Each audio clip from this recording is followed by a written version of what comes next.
It's nice to see you. How are you today? I'm good. So for today's lesson, I was going to do a lot of speaking practice. Yeah. Mostly about fears and things that you're afraid of, Yeah. but also about things that you used to do, like when you were a child. So we can say like back in the day or back when I used to do this or that. For the fears, let's start with some matching first. It's a fairly challenging exercise. The first half of the sentence is on the left here, and the second half is on the right. And if you have any questions about the vocabulary, please ask. We're getting into B2 level vocabulary now, so it's always an additional challenge. Yeah. So, confident is someone who's very, very positive about their abilities and what they can do. Is a confident person. So we should say, I'm a generally confident person, and I don't have any. What do you think the second part of the sentence might be?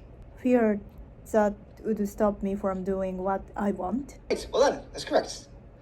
Good. And for B, it's hard. I mean, it's difficult. Yeah. It's hard for me to understand people who are scared. What do you think the second half of this sentence could be? Scared of things that I am not. For example, people who have a fear of dogs. Exactly, yeah. I don't understand people who are afraid of dogs. They're such wonderful animals. Yeah. So if it's a fear that I don't share, it's difficult to understand. So that's correct. So it's number 5 for B. And how about for C? Clowns is like the people with like red noses who are supposed to be funny. Fear because they are not dangerous. Yeah, exactly. It's an irrational fear because they aren't dangerous. Irrational just means something that's not based on reason or logic. It's sort of like made up. It's something that's irrational. Last year, I decided to face my fear of public speaking when I have to make an appointment with the dentist. Well, when you're making an appointment, you're speaking, but it's not really public speaking. Public speaking is speaking in front of a bigger audience. Usually like 20, 30, 50 people at least. By giving a speech at my sister's wedding. That's correct. Good. And to overcome a fear is to conquer it or to stop being afraid of it. That's overcoming a fear. I want to be able to enjoy city views from tall buildings. Yeah, nice. That's correct. And how about for F? Something sounds silly. It seems silly. Yeah. I know it sounds silly, but I'm always filled with fear when I have to make an appointment with a dentist. The dentist. Yeah, nice. Well done. Correct. You understand this vocabulary? Well, good stuff. It's B2 vocabulary, so your vocabulary is definitely getting better. Yeah. Let's work with the same statements again, and could you please tell me if you agree or disagree with them? Like, would they be true for you or not? So, would you say that you're generally a confident person and you don't have fears that would stop you from doing things that you want to do? True. It's true? Yeah. That's good stuff. And is it difficult or hard for you to understand other people's fears sometimes when you don't have them yourself? Like when people are afraid of dogs, for example. True. It's true? Yeah. Yes. I mean, it's difficult to create a shared feeling when you don't have the same fear, right? And were you ever afraid of clowns as a child? You were? Or no? Yeah. For C. You were? Okay. Nice. Is it because of movies, maybe? My image. Yeah. Okay. It's a common fear. I've never been afraid of clowns personally, but I know a lot of people are, especially after horror movies like It, like the Stephen King movie. Yes. Yeah, I remember that one. And I remember McDonald's used to have a clown as a mascot, Ronald McDonald's, but they got rid of Ronald about 10 years ago because so many young children are afraid of clowns that he wasn't a good mascot for the restaurants. And how about for D? Are you afraid of public speaking or speaking in public? Yes. A little bit? Yeah, I'm fair. Okay. You say I am afraid. I am afraid of speaking in public. So we're afraid of things? And are you afraid of heights, like high places? Oh, no. You're not? Okay. Yes. And how about with dentists? Are you afraid of dentists? No, I'm not. You're not? Okay. Yeah. Yeah, I'm not either. Yeah. It hurts a little bit sometimes, but it doesn't generally, right? So I don't understand why some people are so afraid to go to the dentist, even adults sometimes. Definitely say that they don't like the sound of the drill, like near their mouth. So let's look at 6 things that people are generally very afraid of. And which of these things would you be the least afraid of? Like not afraid of at all? Oh, well. From the choices here? Do you know what a needle is? It's like if you have to get a vaccination for COVID, for example, they put a needle into your skin. What do you mean small spaces? Like a space, like an elevator, for example, where there might not be good air quality, and like a small space. Flying would be your biggest fear? Yeah. Or sorry, the least fear. All right, good. I figured you have to fly to Japan and back sometimes, so I'm glad you're not too afraid of flying. That would be a shame. So that'd be the least scary. And what would be next after flying? Spiders. Spiders? Yeah, you don't mind spiders too much? I don't mind spiders either. I think I told you earlier I hate rats and snakes, but I don't mind spiders. I say if you say I don't mind spiders, it means they don't bother me very much. Next is small spaces. Okay, will be next on the list? Yeah. So getting into things that you're more afraid of now, what would be next? Heights. So you don't like needles either, eh? The dark. Dark and needles would be first? Yes. Okay. I don't like needles either. I'm not really afraid of them, but if I'm getting one, I'll probably look in the other direction. Because it's a terrible feeling, like just feeling when it going into your skin. Yeah, it's gross. Nice. All right. And last question. Why do you think a lot of people are afraid of the dark? Why? What do you see? Why do you think a lot of people are afraid of the dark? A very common fear. I think people can't outside. Can see outside. Yeah. Okay. So they like having the sun there for comfort. Yeah. And also, I think people also like to be able to see what they're afraid of. And like what is the unknown is scarier than anything that you can see. So I think that's possibly another reason too. Like they like to be at least know what it is to be afraid of instead of being like kept in the dark. Great. All right. So have you ever done any of these things before? And if you have or haven't done them, would you find them scary to do? So one activity is dark tourism. It's like visiting a place where bad things happened, like visiting Alcatraz, like a big prison, for example. Have you ever visited a place where bad things happened? I have never Visited? visited. Nice. You also say, I have never done dark tourism. Yeah, there's a great use of present perfect there. Yeah. Well done. Actually, I haven't either. I wouldn't be interested in it. It wouldn't be really scary. I'm not afraid of ghosts, but I think places can retain atmospheres, and I just wouldn't want to. Yeah. Okay. And do you know what an escape room is? Escape room. Loop. Zen probably knows this. They do it for kids' birthday parties sometimes. It's like you go into a room and you have to pretend that there's like a mystery to solve. Mystery. It's like for parties and things. I've never done one myself, and they're mostly for kids. And would you have you done or would you be afraid to do extreme sports? Extreme sports are dangerous sports, like mountain climbing, bungee jumping, race car driving. Things like that are called extreme sports. I have never done, but I want to try bungee jump. You want to try bungee jumping? Jumping. Good. Nice. Cool.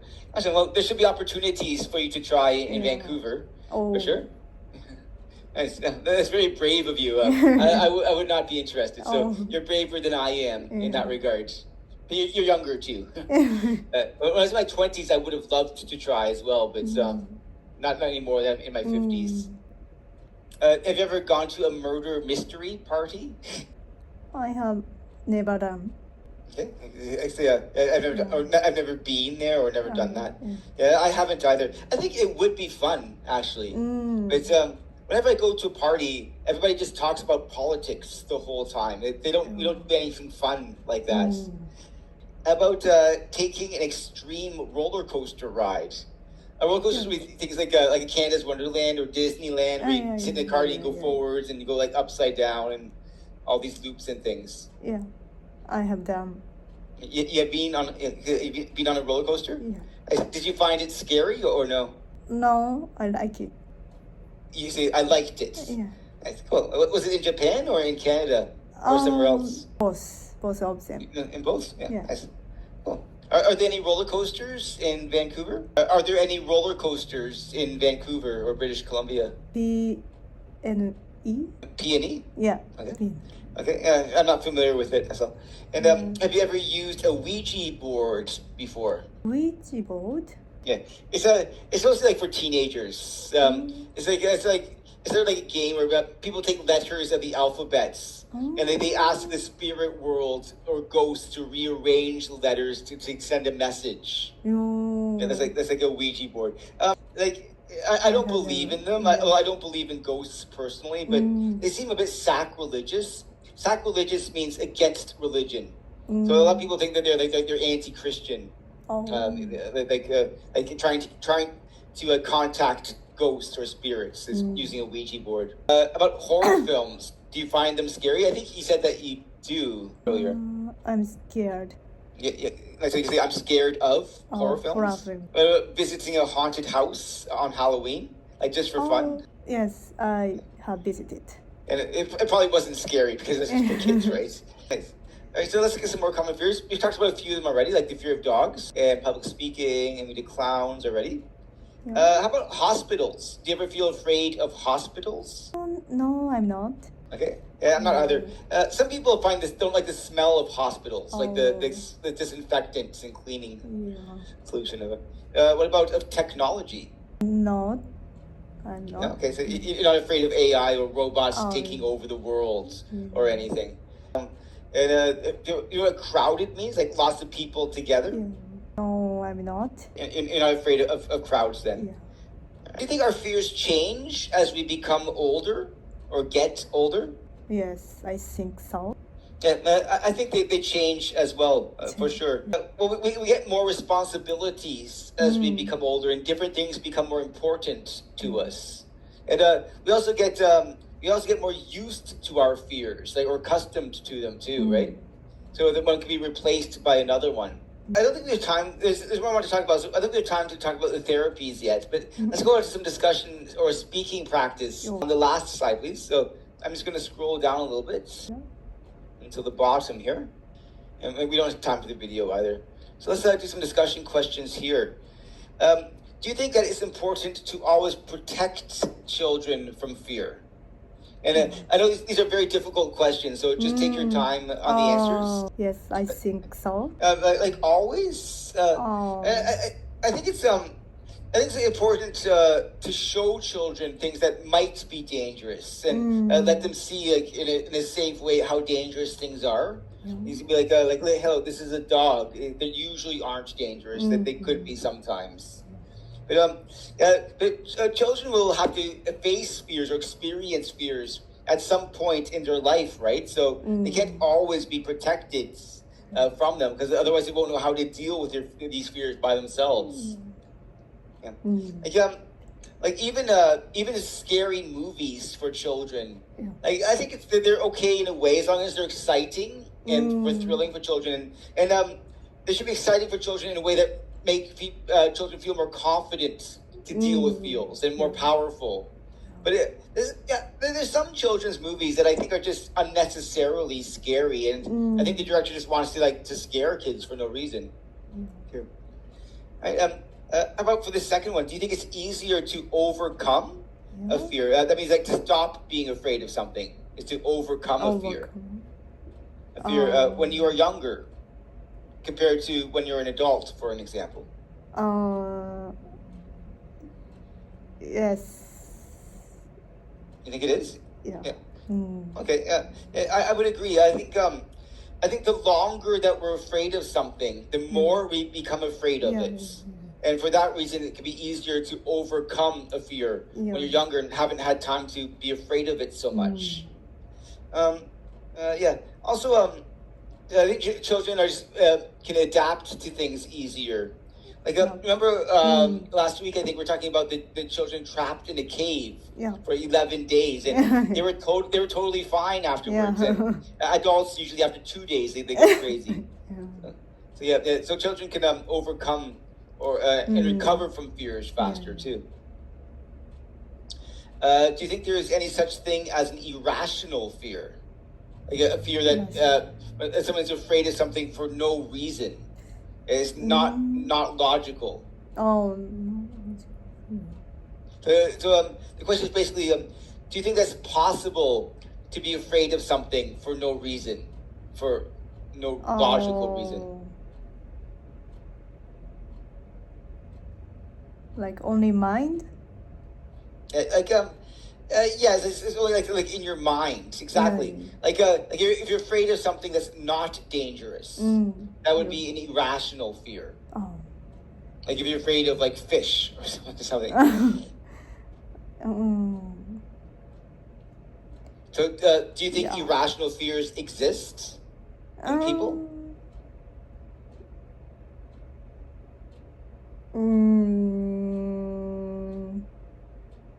So, I think they do as well.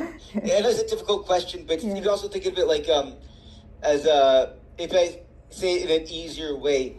Do you think people are afraid of things and they don't know why they're afraid of it?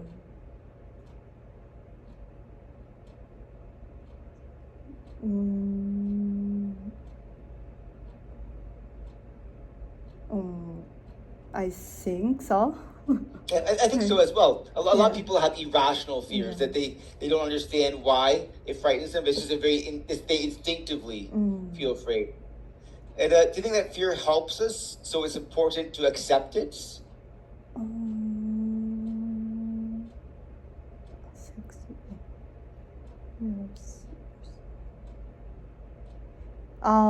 Yes. I believe so as well. It's the same way that pain is important. Because like pain tells us that there's something wrong, right? So it's like a warning. So it's actually it can be a good thing. It can stop us from doing something dangerous. Pain and fear is the same. It can stop us from doing something dangerous. Like if you're afraid of getting kidnapped, you wouldn't walk around at midnight in dangerous areas. It can make us behave in safer ways. Nice. I've read about there's a very rare condition where people can't feel pain. It's like 0.001% of the population or something like that. And it's actually very dangerous. These people, they break a lot of bones and they might like stick their finger in their eye when they're 2 years old because they don't feel the pain. They don't feel anything hurting. Good. And do you think fear is something that we learn, or do you think it's something that we are born with?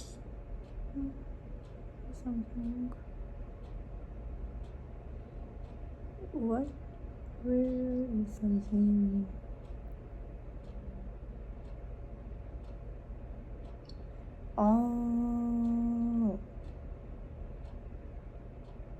Not something.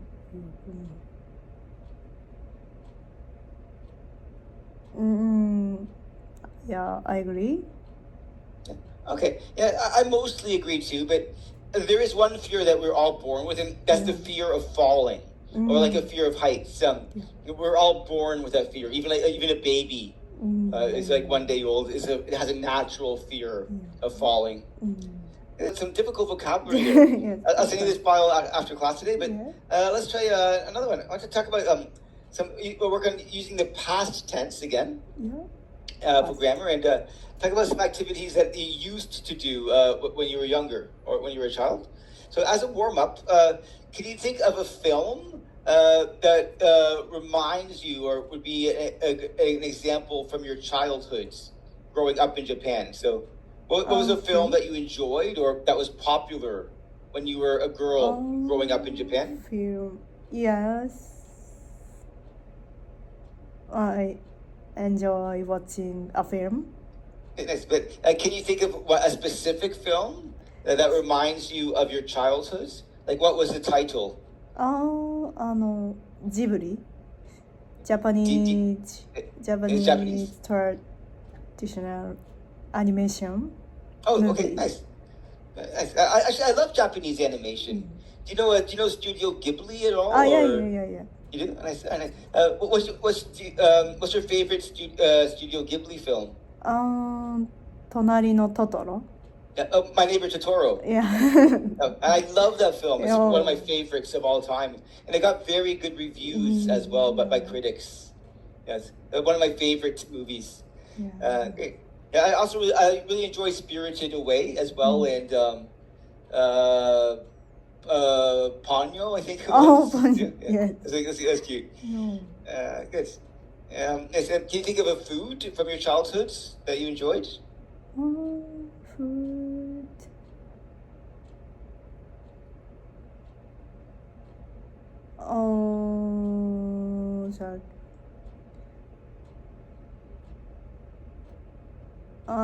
I like ramen. Sorry? Noodle. Noodles? Yep, noodles, okay. Traditional Japanese food? Yeah. All right. And how about a game from your childhood? Could be a sports, a board game, anything. I didn't do that. You didn't play games Yeah. as a child? Yeah. Yeah. Actually, I did that until I was about 9 or 10, but then I just stopped, actually. Like, even when I was 11 or 12, I never played games. It's for video games.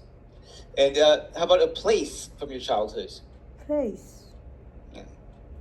And it could be like a city, a town, a school, a building, a friend's house. Oh, yes. I went to a place. But what kind of place was it?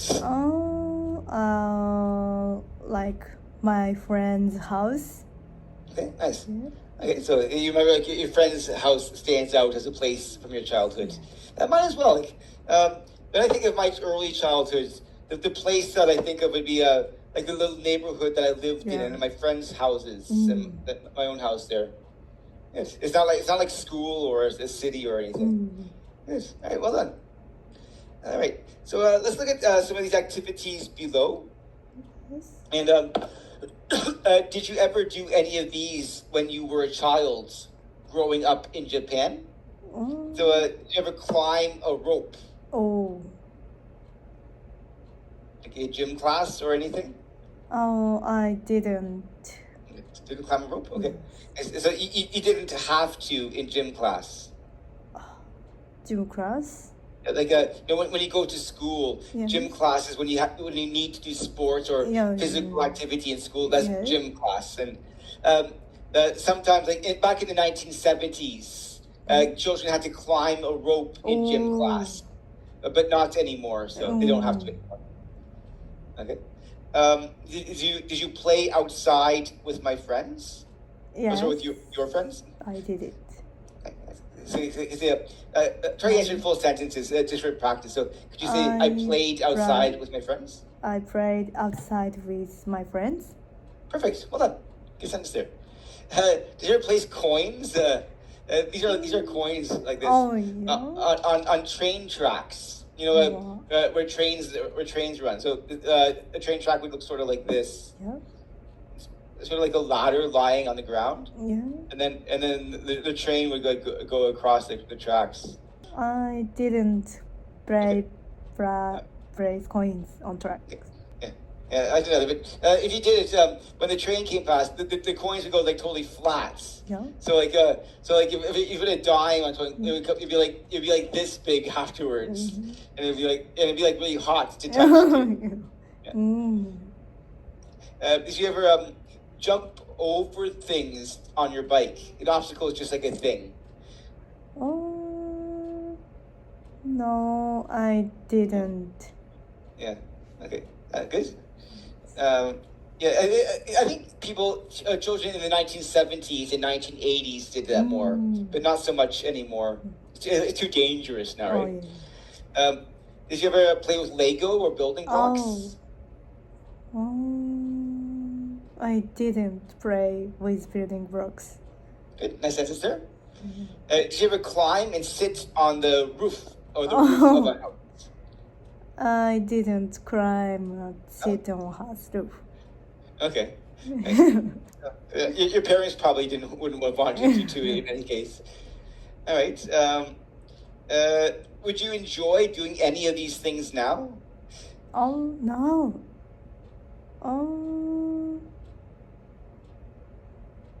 I would enjoy play outside with my friends. Nice. Try to use the gerund form after enjoy. It's one of those verbs that is always followed by gerund or the ing form of the verb. So you say, I would enjoy playing outside with my friends. Yeah. So it's just one of those verbs that's always followed by the ing form. All right. And was there anything, other activity that you often did in your childhood that's not on the list already? I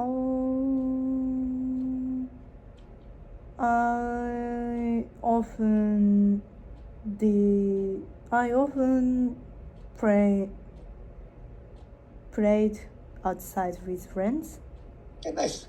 Good sentence. I often played outside. Yes. All right, great. And this is a long video. Do we have time for it? It's at 2:20. I just want to skip the video for now. Actually, yeah, we'll also do it. Let's be 1 second. Yeah, I'm just gonna grab the video. Let's be like 30 seconds, and I'll be back in a second. Sorry about that.